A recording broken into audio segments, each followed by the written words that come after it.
lagi rame beberapa hari ini soal politik identitas diangkat kembali, ya. Bapak politik identitas katanya Anies Baswedan. Saya bilang tidak. Bapak politik identitas itu adalah Ahok, bukan Anies Baswedan. Ya. Nah, contohnya banyak. Jadi Ahok bagi saya adalah tokoh yang mempolitisasi terus tuh keminoritasannya. Saya ini minoritas 3 kali lah, saya orang Cina lah, non-Muslim, orang Sumatera, mana mungkin memimpin Indonesia. Tapi di sisi yang lain dia melangkah menuju ke arah sana. Dan yang fatal lagi tahun 2016, Ahok itu bicara, itu ada rekaman videonya tuh di gereja.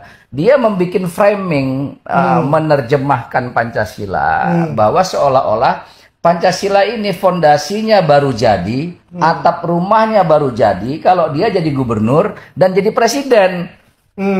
Jadi seolah-olah kalau dia tidak jadi gubernur dan jadi presiden, bahwa atap dan rumah Pancasila ini belum kokoh berdiri di Republik ini.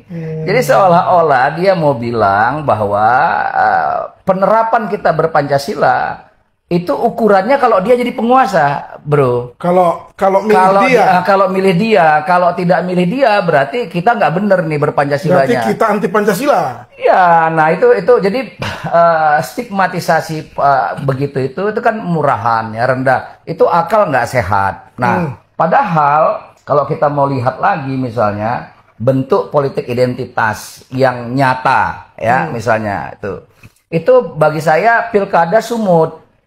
Ketika Pak Jarod itu maju bersama Sihar Sitorus. Pak Jarod yang notabene adalah orang Jawa Timur, beliau mantan bupati di Blitar. Nah, tiba-tiba setelah Pilkada DKI kalah, maju Pilkada Sumut. Pilgub. Nah, Pilgub di Pilgub Sumut. Nah, berpasangan sama Sihar Sitorus yang non-Muslim. Batak non-Muslim. Melawan Edi Rahmayadi. Bukan ke situ, saya bukan soal lawannya, bukan ke situ, Wan. Gini, maksudnya gini ya, gua ulangin ya, di Sumut itu 44% Batak,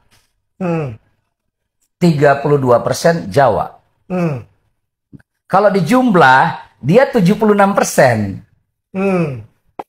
Oke. Jadi komposisi Jarod dan Sihar itu berwarna identitas kesukuan dan agama. Jadi kalau nggak, mana mungkin orang seperti Jarod berani datang ke Sumut maju pilgub. Itu kan sama aja seperti gua datang ke NTT maju pilgub. Gitu loh. Nah, karena dia yakin di sana banyak orang Jawa yang namanya Puja Kusuma, putra Jawa kelahiran Sumatera. Dan itu nampak, kalau kita lihat di Sumut pada waktu itu pilkadanya, nampak sekali. Jawa pilih Jawa, Batak pilih Batak. Nah, itu nampak, itu terjadi di bawah. Nah, tapi kan tidak heboh. Kenapa? Karena itu di Sumatera Utara. Nah, menjadi heboh dia ketika di Jakarta.